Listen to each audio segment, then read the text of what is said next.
संतों के आदेशानुसार विश्व हिंदू परिषद 1984 से इस आंदोलन में भाग ले रहा है, नेतृत्व लेकर के। अभी विश्व हिंदू परिषद संतों के मार्गदर्शन में अयोध्या में शीघ्रातिशीघ्र भव्य राम मंदिर बने, इसके लिए केंद्र सरकार कानून लाने का आग्रह हम कर रहे हैं।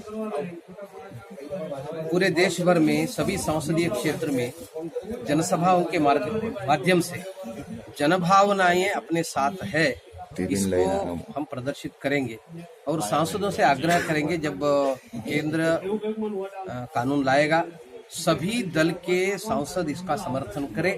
इस तरह के माहौल ख़राब करने वाले जो तत्व हैं और अनासिर है, उनको हुकूमत को किसी भी सूरत के अंदर उनको इजाज़त नहीं मिलनी चाहिए। ये लॉ एंड ऑर्डर का मसला है।